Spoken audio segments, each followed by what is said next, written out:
നമസ്കാരം. മറ്റൊരു സുപ്രധാന നീക്കവുമായി തമിഴ്നാട് സർക്കാർ രംഗത്ത് വരുന്നു എന്ന സൂചനയാണ് ഇപ്പോൾ പുറത്തു വരുന്നത്.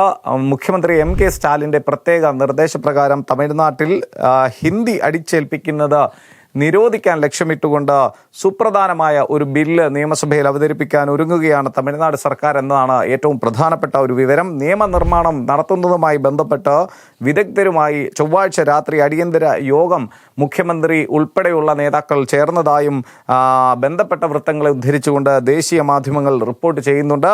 തമിഴ്നാട്ടിൽ ഉടനീളമുള്ള ഹിന്ദി ഹോർഡിങ്ങുകൾ, ബോർഡുകൾ, സിനിമകൾ, പാട്ടുകൾ എന്നിവ നിരോധിക്കാൻ ലക്ഷ്യമിടുന്നതാണ് ബിൽ എന്നാണ് വിവരം. അതേസമയം പുതിയ നിയമം ഭരണഘടനയ്ക്ക് അനുസൃതമായി ആയിരിക്കുമെന്നാണ് അധികൃതർ വ്യക്തമാക്കുന്നത്. തങ്ങൾ ഭരണഘടനയ്ക്ക് വിരുദ്ധമായി ഒന്നും ചെയ്യില്ല എന്നും, എന്നാൽ ഹിന്ദി അടിച്ചേൽപ്പിക്കലിന് എതിരാണെന്നും മുതിർന്ന DMK നേതാവ് TKS ഇളങ്കോവൻ ഈ ഒരു വിഷയവുമായി ബന്ധപ്പെട്ട് പ്രതികരണം നടത്തിയിട്ടുമുണ്ട്. അതേസമയം തമിഴ്നാട് സർക്കാരിൻ്റെ തീരുമാനം വിഡ്ഢിത്തരവും അസംബന്ധവുമാണ്.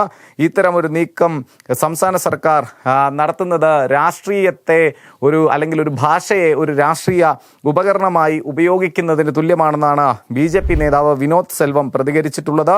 DMK വിവാദമായ ഫോക്സ്കോൺ നിക്ഷേപ പ്രശ്നത്തിൽ നിന്ന് ശ്രദ്ധ തിരിക്കാൻ ഭാഷ തർക്കം ഉപയോഗിക്കുന്നു തമിഴ്നാട്ടിൽ എന്നാണ് BJP വിമർശിക്കുന്നത്. എന്തായാലും 2025-26 സംസ്ഥാന ബഡ്ജറ്റ് ലോഗോയിൽ രൂപയുടെ ദേശീയ ചിഹ്നത്തിന് പകരം തമിഴ് അക്ഷരമായിട്ടുള്ള രൂ ഉപയോഗിച്ചിരുന്നു തമിഴ്നാട് സർക്കാർ. ഈ മാറ്റം BJP നേതാക്കളിൽ നിന്നും കേന്ദ്ര ധനമന്ത്രി നിർമ്മല സീതാരാമനിൽ നിന്നുമൊക്കെ വലിയ വിമർശനങ്ങൾക്കിടയാക്കിയിരുന്നു. എന്നാൽ ദേശീയ ചിഹ്നത്തെ നിരാകരിക്കുകയല്ല, മറിച്ച് തമിഴ് ഭാഷയെ പ്രോത്സാഹിപ്പിക്കാനുള്ള ഒരു ശ്രമമാണ് എന്ന് പറഞ്ഞാണ് DMK അതിനെ അന്ന് പ്രതിരോധിച്ചത്. പക്ഷേ ഇപ്പോൾ അടിയന്തരമായ യോഗം ചേർന്ന് സുപ്രധാനമായിട്ടുള്ള ഒരു ബില്ല് ഹിന്ദി അടിച്ചേൽപ്പിക്കുന്നതിനെതിരെ തമിഴ്നാട്ടിൽ അവർ പാസ്സാക്കാൻ പോകുന്നു. അതോടുകൂടി തമിഴ്നാട്ടിലുള്ള ഹിന്ദി ബോർഡുകൾ, ഹോർഡിങ്ങുകൾ, സിനിമകൾ, പാട്ടുകൾ ഇതെല്ലാം തന്നെ നിരോധിക്കുന്ന തരത്തിലേക്ക് പോകുമ്പോൾ അത് വലിയ തോതിലുള്ള രാഷ്ട്രീയ യുദ്ധമായി തന്നെ മാറാനുള്ള സാധ്യതയുണ്ടെന്നാണ് അനുമാനിക്കപ്പെടുന്നത്.